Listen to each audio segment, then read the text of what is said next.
Welcome my students. AB school Navsari online video lecture સિરીઝમાં હું MH Zadafia તમારું હાર્દિક સ્વાગત કરું છું. આજના વિડિયો લેક્ચરમાં જોવાનું છે આપણે ચેપ્ટર નંબર 1 ગણ. ગણ જો હું શબ્દ બોલ્યો તો તમને ખ્યાલ આવી ગયો. તમે પાછળના ધોરણમાં એટલે કે ધોરણ 8 અને ધોરણ 9માં ગણ વિશેનો ખ્યાલ તમે બેઝિક ભણીને આવ્યા છો.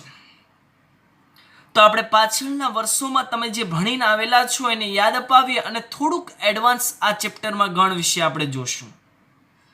શરૂઆત કરીએ ગણ માટે. ગણની સંકલ્પના એ આધુનિક ગણિતનો એક મૂળભૂત ભાગ છે.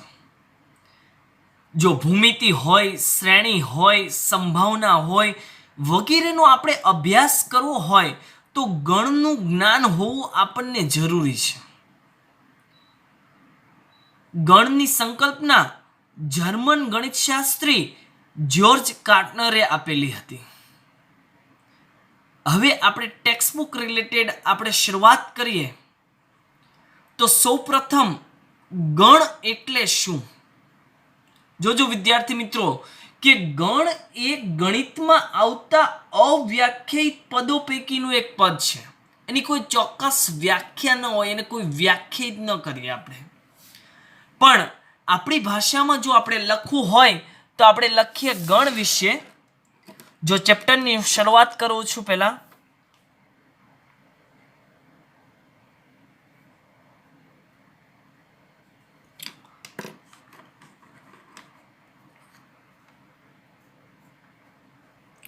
ચેપ્ટર નંબર 1 ગણ, એને ઇંગ્લિશમાં કહીએ તો એને કહેવાય સેટ. સેટ એટલે ગણ.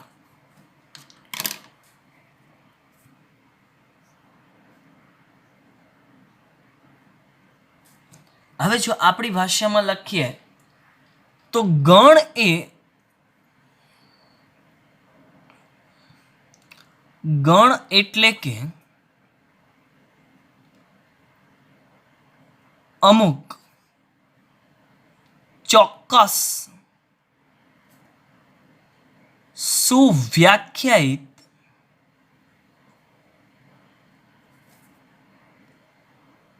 વસ્તુ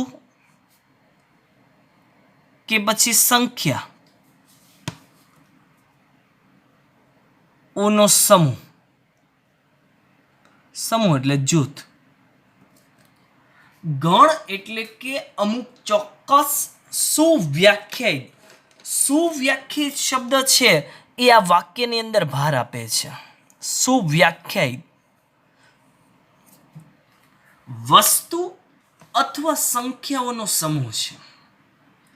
સુવ્યાખ્યાયિત શું કામ કીધું એ જોજો. હું ફોર એક્ઝામ્પલ એવું કહું કે આપણે એક એવો ગણ બનાવવાનો છે કે દુનિયાના ભયાનક પ્રાણીઓનો ગણ. જો દુનિયાના ભયાનક પ્રાણીઓનો ગણ, પણ કઈ રીતના ભયાનક એ કોઈ ચોક્કસ તમને સુવ્યાખ્યાયિત નથી કર્યું. કોઈ વિદ્યાર્થી એવું કે સર મને લાયન એટલે કે સિંહથી ડર લાગે, એ ભયાનક લાગે. કોઈ વિદ્યાર્થી એવું કહી શકે કે સર મને કોંક્રોચ એટલે કે વાંદાથી ડર લાગે.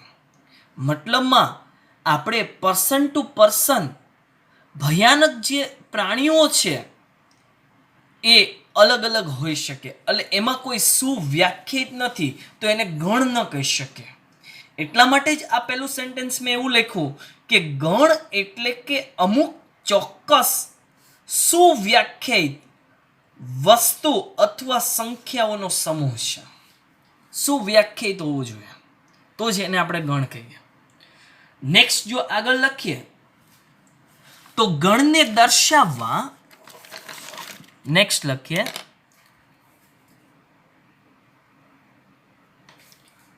ગણને દર્શાવવા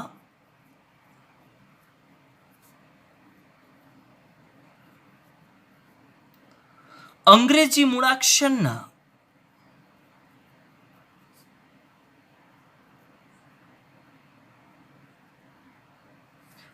કેપિટલ અક્ષરો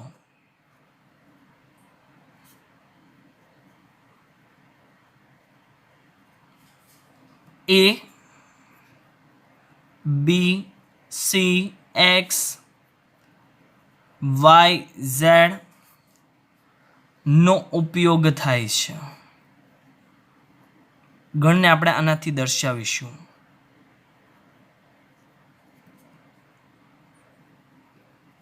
નેક્સ્ટ, ગણના સભ્યો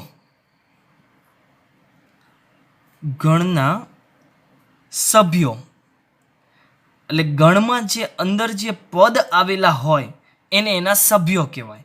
તો એના માટેનું આપણે એક સેન્ટેન્સ લખી દઈએ કે ગણમાં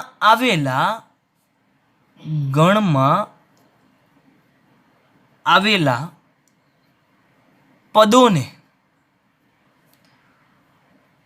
ગણના સભ્યો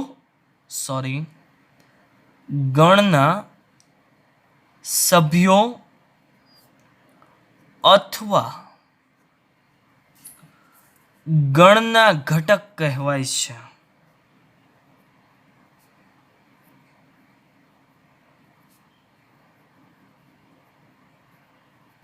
ક્લિયર? ગણની અંદર જે પદ આવેલા હોય એને શું કહેવાય? ગણના સભ્યો અથવા તો ગણના ઘટક કહેવાય છે. નેક્સ્ટ, આગળ, ગણના સભ્યોને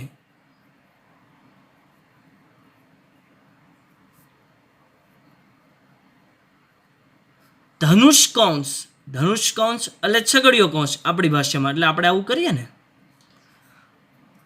માં મૂકી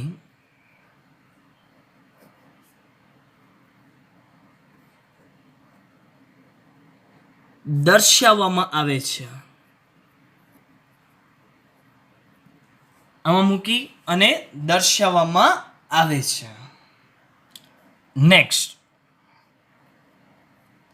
ગણના સભ્યોને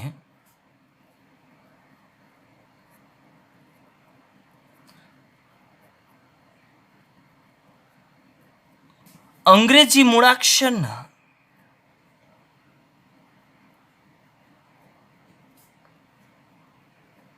નાના અક્ષરો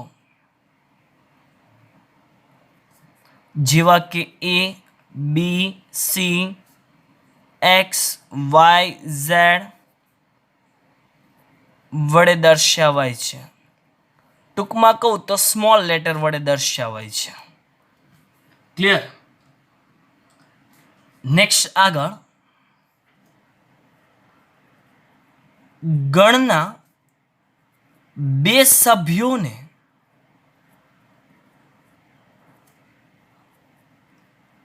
અલગ પાડવા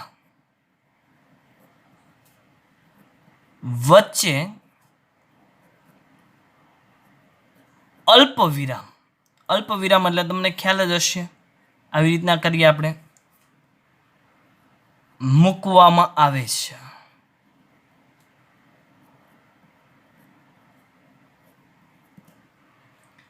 આ ગણ વિશે બેઝિક તમને બધું ખ્યાલ જ છે, છતાં પણ એક વખત લખીને મેં તમને સમજાવી દીધું.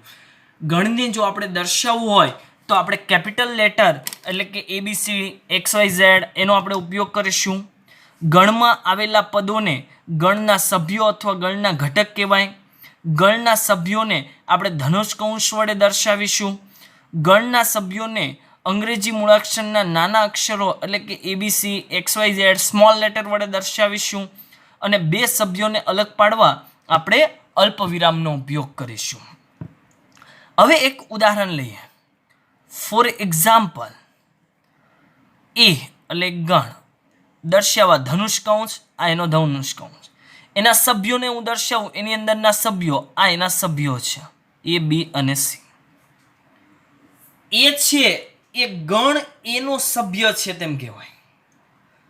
B છે એ ગણ એનો સભ્ય છે તેમ કહેવાય. C છે એ ગણ એનો સભ્ય છે તેમ કહેવાશે. ક્લિયર? હવે જો આને ગ્રીક સંકેતમાં દર્શાવવું હોય તો સંકેતમાં કઈ રીતના દર્શાવી શકાય કે ભાઈ ગણ એ ગણ એનો સભ્ય છે, એટલે વચ્ચે જો આવું ચિહ્ન મૂકવામાં આવે, આ ચિહ્નને આપણે વંચાશે. અને શું વંચાય તો આને વંચાય a belongs to A. Belongs to એટલે નો સભ્ય હોવું. શું કહેવાય? આ બિલોંગ્સ ટુ એ શું દર્શાવે? નો સભ્ય. એટલે એ છે એ ગણ એનો સભ્ય છે એવું કહેવાય. વંચાય શું? એ બિલોંગ્સ ટુ એ. આવી રીતના વંચાય. આવી જ રીતના વિદ્યાર્થી મિત્રો, ધારો કે કોઈ વિદ્યાર્થી એવું લખે કે સર સી અને અહીંયા છે એ. સી આનો સભ્ય છે તો આને શું લખાય? વચ્ચે બિલોંગ્સ ટુ લખાય. હવે હું એક ઘટક લખું છું, ફોર એક્ઝામ્પલ ડી. અહીંયા લખું ગણે. તો ડી જો આપણા ગણમાં નથી દેખાતો તમને, એટલે ડી એનો સભ્ય નથી, તો આ રીતના દર્શાવવાનું અને અહીંયા એક ક્રોસ લાઈન કરીશું. આને શું વંચાય? તો એના માટે હું લખું છું અહીંયા, આને વંચાય D does not belongs to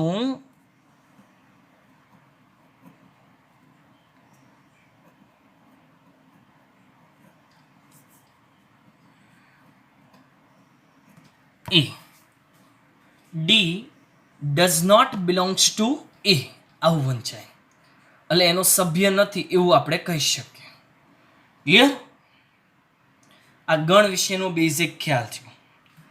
હવે વિદ્યાર્થી મિત્રો, આપણે કેટલાક જાણીતા ગણો લખીએ કે જે તમને ખ્યાલ જ છે. તો અહીંયા હું લખું છું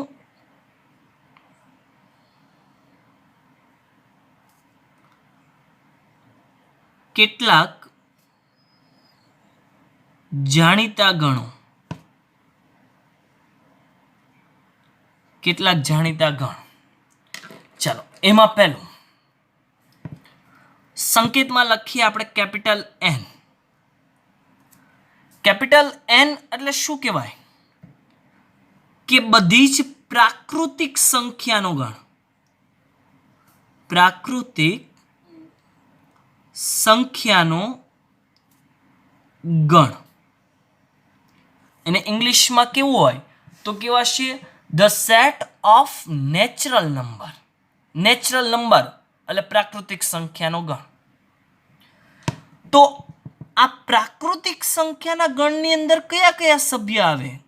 કઈ કઈ સંખ્યા આવે? તો પ્રાકૃતિક સંખ્યામાં ગણમાં શરૂઆત થાય 1 થી. 1 2 3 4 આવી રીતના અનંત લગીની સંખ્યાનો સમાવેશ થાય.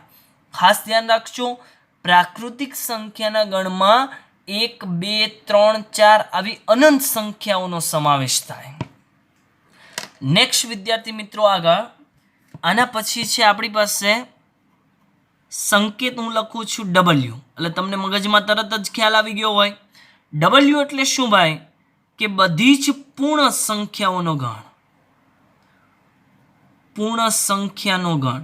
પૂર્ણ સંખ્યાનો ગણ તો એમાં કઈ કઈ સંખ્યાનો સમાવેશ થાય? તો એમાં 0 સહિતની બધી જ ધન પૂર્ણાંકનો સમાવેશ થાય એવું કહી શકાય. ટૂંકમાં કહેવાય 0 સહિતની બધી ધન પૂર્ણાંક. ધન પૂર્ણાંક એટલે 1 2 3 એવી બધી સંખ્યાનો સમાવેશ થાય. નેક્સ્ટ આગળ આના પછી આપણે લખીએ ઝેડ. ઝેડ એટલે કે પૂર્ણાંક સંખ્યાઓનો ગણ. પૂર્ણાંક સંખ્યાનો ગણ. ઝેડમાં કઈ કઈ સંખ્યાઓનો સમાવેશ થાય?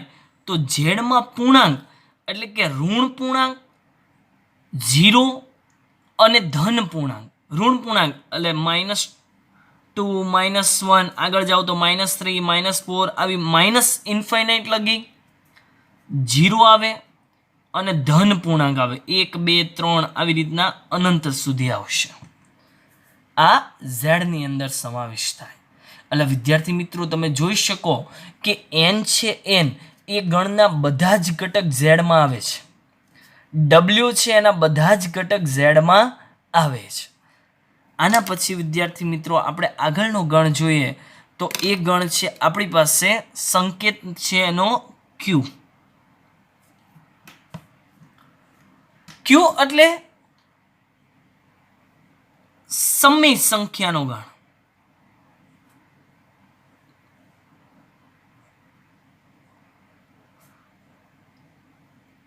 હવે સમય અને અસમય એટલે શું એ તમને મેં બેઝિક જે આપણા મેથ્સના લેક્ચર હતા એમાં તમને ખૂબ ડીપમાં સમજાવેલું હતું. સમય સંખ્યા એટલે અપૂર્ણાંક સ્વરૂપ હોય, પૂર્ણાંક અપૂર્ણાંક બધું અંદર આવે, એટલે કે પી બાય ક્યુ સ્વરૂપ, પી બાય ક્યુ, જ્યાં Q is not equal to 0, P અને Q is a belongs to N,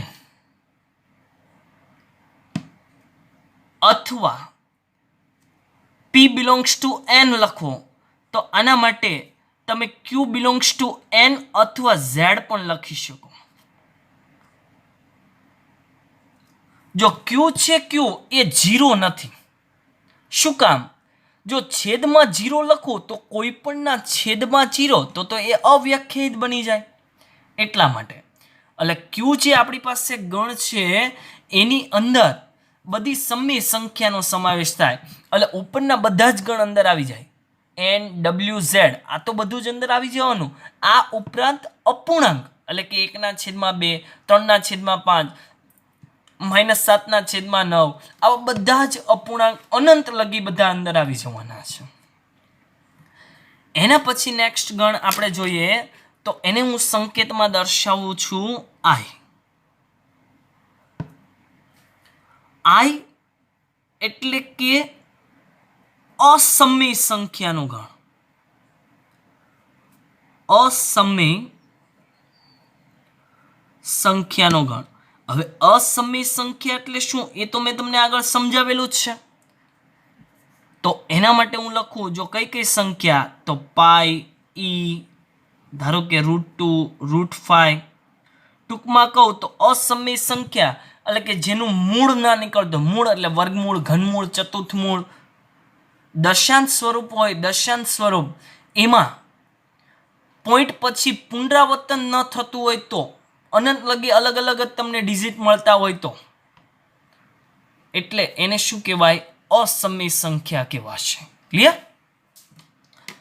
next વિદ્યાર્થી મિત્રો આગળ આના પછી આપણે જોઈશું આર. આર એટલે બધાના દાદા એટલે કે વાસ્તવિક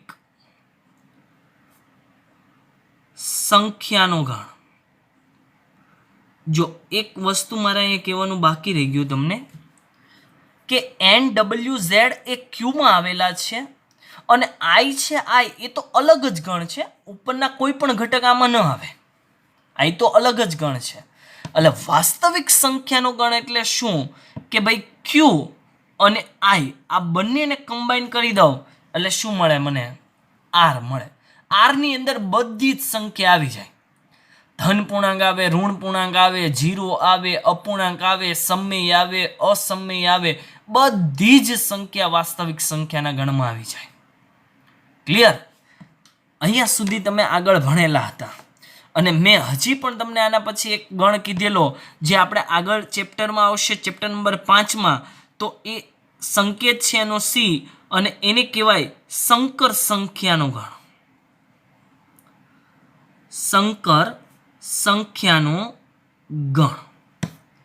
આની અંદર આર આખો ગણ આવી જવાનો છે અને વર્ગમૂળની અંદર માઇનસ વાળી કોઈ સંખ્યા હોય એટલે હું એન લખું છું અત્યારે સમજવા ખાતર, આ બધી જ અંદર આવી જવાની છે.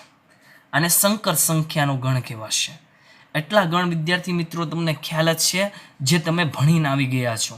હું ઇંગ્લિશ નામ કહી દઉં અત્યારે બધાનું જ.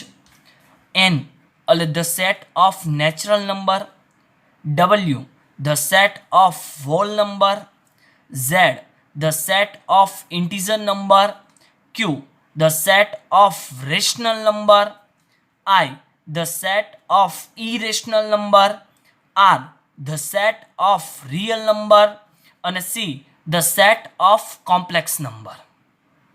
ક્લિયર? ઓકે. જો કોઈક વખત તમે જોયું હોય તો હું થોડુંક એડવાન્સ તમને કહી દઉં સંકેતમાં કઈ રીતના દર્શાવાય તે. કોઈક વખત તમે જોયું હોય તો આવી રીતના કોઈ સંકેતમાં લખ્યું હોય ઝેડ પ્લસ. એટલે ગણની ભાષામાં વિદ્યાર્થી મિત્રો આ ઝેડ એટલે પૂર્ણાંક સંખ્યા અને પ્લસ એટલે ઝેડની અંદર ધન પૂર્ણાંકનો જ સમાવેશ થાય એવું એ દર્શાવે. પછી 0 પણ ના હોય અને ઋણ પૂર્ણાંક પણ ના હોય. ઝેડ પ્લસ એટલે ધન પૂર્ણાંકનો સંખ્યાનો ગણ એવું દર્શાવે તે. ક્લિયર? પછી ધારો કે હું આવી રીતના લખું ક્યુ પ્લસ એટલે કે ધન સમમી સંખ્યાનો ગણ કહેવાય. એમાં ઋણ ન આવે. પછી કઈ હું લખું આર પ્લસ તો ધન વાસ્તવિક સંખ્યાઓનો ગણ કહેવાય. એટલે આવા બધા સંકેત હોય. પછી આને તમે માઇનસમાં પણ આવું દર્શાવી શકો એવું જરૂરી નથી. ઝેડ પ્લસ તો ઝેડ માઇનસ લખું તો ઋણ પૂર્ણાંકનો સંખ્યાઓનો ગણ એવું દર્શાવાય. એટલે આ થોડુંક એડવાન્સ છે. આને આપણે નોટ કરીને આપણે યાદ રાખી લઈશું આ શું દર્શાવે તે. હું લખતો નથી, હું ખાલી બોલી ગયો છું અહીંયા, તો એ તમે ખ્યાલ રાખશો એ શું દર્શાવે છે. ક્લિયર? આ જે પોઈન્ટ છે તે. નેક્સ્ટ વિદ્યાર્થી મિત્રો આગળ જોઈએ તો આજે ગણ વિશે આપણે જોયું. તો આ ગણને જો આપણે દર્શાવવું હોય તો આપણે બે પદ્ધતિનો ઉપયોગ કરીએ છીએ. ગણને દર્શાવવાની બે પદ્ધતિ તો એ લખું છું અહીંયા.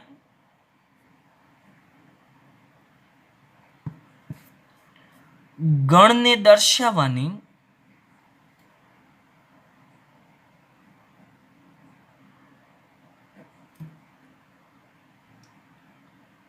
બે પદ્ધતિ. એમાં પહેલું યાદીની રીત.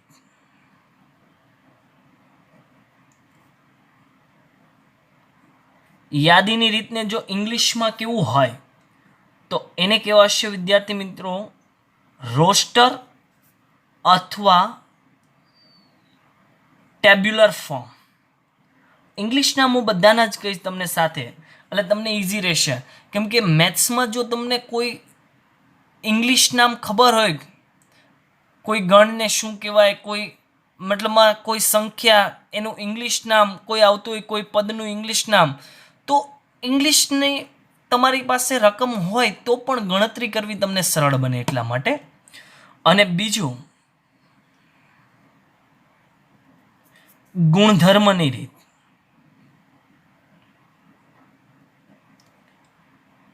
ગુણધર્મની રીત એનું ઇંગ્લિશ નામ છે સેટ બિલ્ડર ફોર્મ.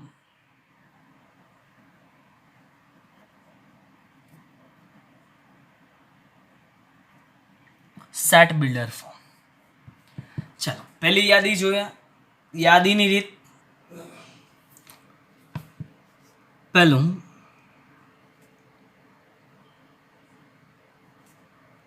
યાદીની રીત બેઝિક પહેલા લખી દઈએ આપણે કે યાદીની રીતમાં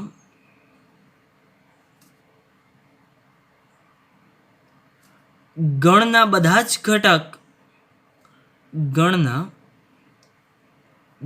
જ ઘટકોની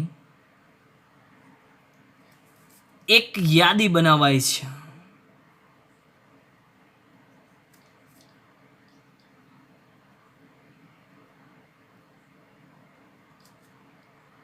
નેક્સ્ટ યાદીની રીતમાં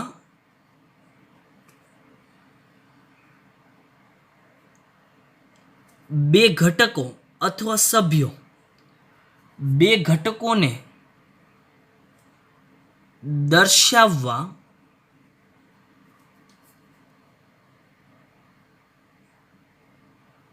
સંકેત વચ્ચે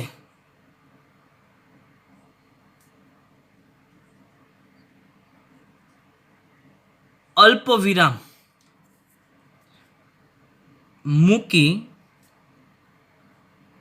તેમને જુદા પાડવામાં આવે છે.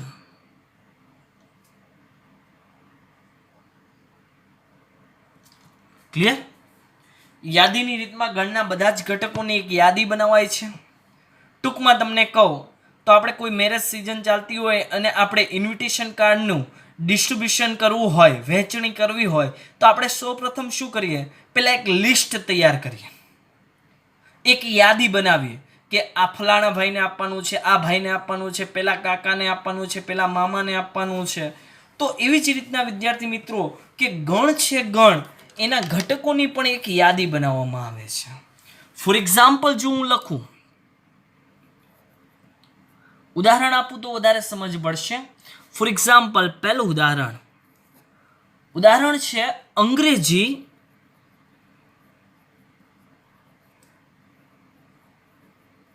મૂળાક્ષરોમાં બધા જ સ્વરનો ગણ. જો આમાં કોઈ યાદી નથી, આને તમારે યાદીના સ્વરૂપમાં લખવું હોય તો આને આવી રીતના લખી શકાય. ગણ એટલે છગડિયા કૌંસમાં લખવું પડશે આપણે. બધા જ સ્વર આપણને ખબર છે 5 જ છે. કયા? એ આઈ ઓ યુ. એ ઈ આઈ ઓ અને યુ. બધા જ સભ્યની વચ્ચે જો મેં અલ્પ વિરામ મૂક્યું એટલે આવી રીતના દર્શાવી શકાય. ક્લિયર? ચાલો હજી એક પણ ઉદાહરણ આપી દઉં કે અયુગ્મ પ્રાકૃતિક સંખ્યાઓનો ગણ. અયુગ્મ પ્રાકૃતિક સંખ્યાઓનો ગણ.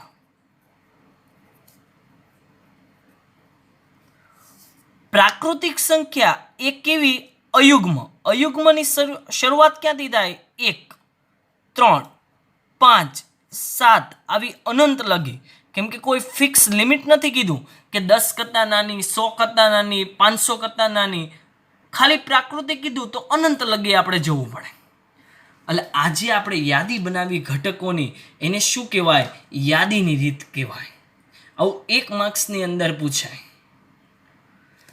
હવે યાદીની રીતમાં વિદ્યાર્થી મિત્રો હું જે નોટ કરીને તમને જે પોઈન્ટ લખાવું છું એ પોઈન્ટ તમે ખાસ યાદ રાખજો.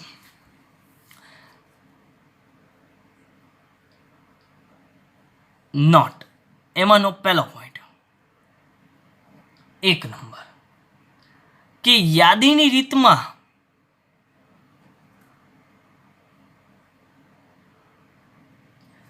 ઘટકોના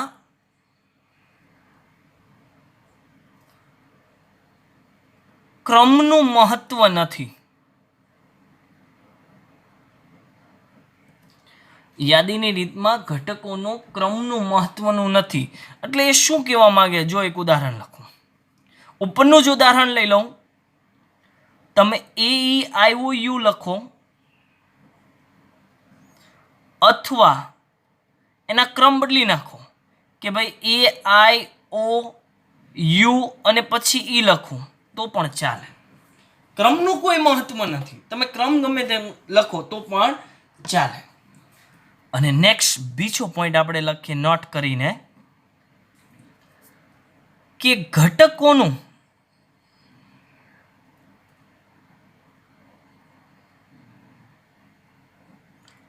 પુનરાવર્તન કરવામાં આવતું નથી.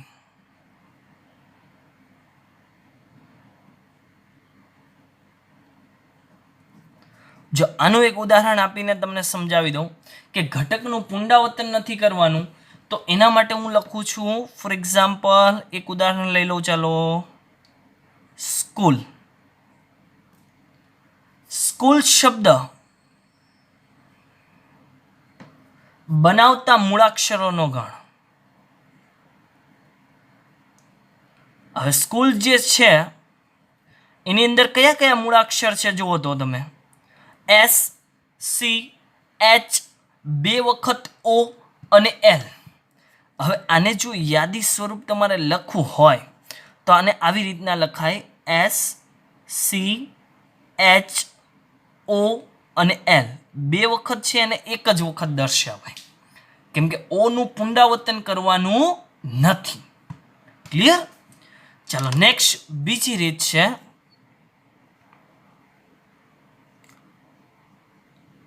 ગુણધર્મની રીત.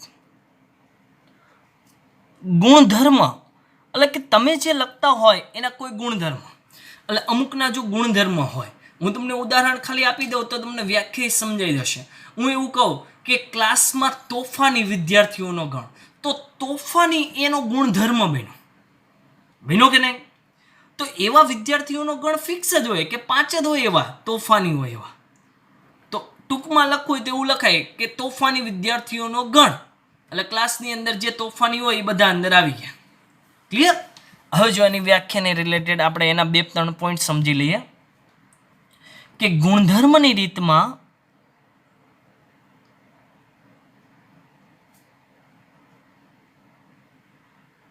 બધા જ ઘટકો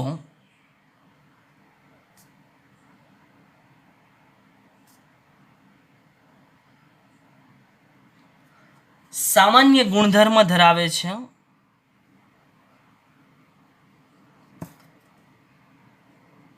એટલે ગણની અંદર જે ઘટકો આવેલા હોય એ બધા જ ઘટકો એક સામાન્ય ગુણધર્મ ધરાવે છે, અને જો કોઈ આવો સામાન્ય ગુણધર્મ ન ધરાવતા હોય તો એવા ઘટકો ગણમાં ન આવેલા હોય, અને તે ગુણધર્મ ન ધરાવતા ઘટકો તે ગણમાં હોતા નથી. એટલે કોઈ સામાન્ય ગુણધર્મ હોય એવા બધા જ ઘટક હોય, આવો સામાન્ય ગુણધર્મ ન હોય એવા ઘટક આ ગણમાં ન હોય. ક્લિયર? આનું એક વિદ્યાર્થી મિત્રો જો હું તમને ઉદાહરણ આપી દઉં તો આનું એક ઉદાહરણ આપું છું. ફોર એક્ઝામ્પલ, એ બરાબર એક પેલું ઉદાહરણ આપીએ, આગળ લખ્યું તો તે જ. ચાલો, એ એટલે ગણનું નામ આપી દઉં. એ બરાબર છગડીયા કૌંસમાં લખું છું AEIO અને U. હવે આને કોઈ એક લાક્ષણિક ગુણધર્મ વડે તમારે દર્શાવવાનું છે, તો આગળ આપણે લખીએ છીએ એવી જ રીતના લખી શકાય. હવે આને જો ગણની ભાષામાં લખું તો એ બરાબર, હવે જો પહેલાં હું લખાણ કરી દઉં પછી તમને હું સમજાવીશ વ્યવસ્થિત. એક્સ આ રીતના 2 ટપકા કર્યા છે. એક્સ એ અંગ્રેજી મૂળાક્ષરો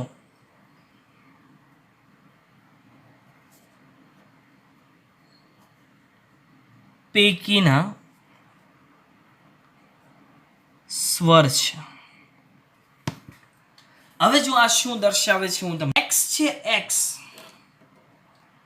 એ ગણનો સભ્ય દર્શાવે છે. શું દર્શાવે? ગણનો સભ્ય દર્શાવે છે. ક્લિયર? એક્સ, આ એક્સ છે એ ગણનો સભ્ય દર્શાવે. આ તો મેં ખાલી ધારણા કરી હો, એક્સ. એમ કે તમે વાય ઝેડ એ બી સી ગમે તે લખી શકો, એવું કંઈ જરૂરી નથી. જો વિદ્યાર્થી મિત્રો મેં આ 2 ઊભા ટપકા કર્યા છે. આ ટપકા છે, ટપકા એ શું દર્શાવે? એને વંચાય કોલન.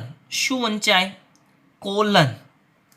એટલે એવું દર્શાવે, ગુજરાતીમાં કહું તો કે જ્યાં. શું દર્શાવે? કે જ્યાં. એટલે કે એક્સ કોલન આવું વંચાય, અથવા તો એક્સ કે જ્યાં. એટલે એક્સ એ શું છે એ આ દર્શાવે. ક્લિયર?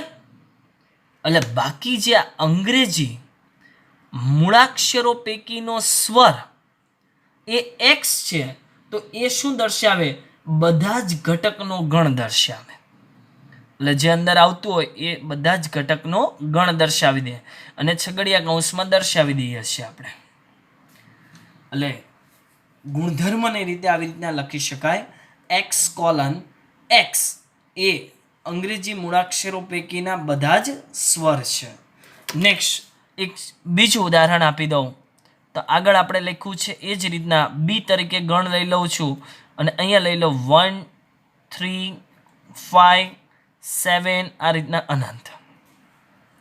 અને આને જો ગુણધર્મમાં લખવું હોય તો હવે તમે વિચારો શું લખાય કે ભાઈ બી બરાબર અહીં એક્સ લખું વાય લખું ગમે તે લખું, ચાલો હું વાય લખું, વાય કોલન વાય શું લખશો તમે એ અયુગ્મ પ્રાકૃતિક સંખ્યાનો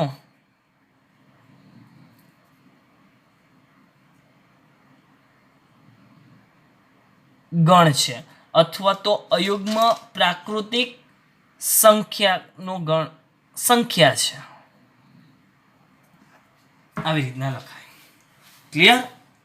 તો આજે વિદ્યાર્થી મિત્રો આપણે જે ભણ્યા છીએ ગણ વિશે બેઝિક વ્યાખ્યા, ગણને કઈ રીતના દર્શાવાય, એના ઉદાહરણ, ગણનો સભ્ય હોય તો બિલોંગ્સ ટુ લખાય, એનો સભ્ય ન હોય તો ડઝ નોટ બિલોંગ્સ ટુ લખાય. અને ગણને દર્શાવવા માટેની બે પદ્ધતિ, એક યાદીની રીત અને બીજી ગુણધર્મની રીત. તો આની મદદથી નેક્સ્ટ વિડીયો લેક્ચરમાં આપણે આનું સ્વાધ્યાય જે 1.1 છે એની ગણતરી કરશું. Thank you.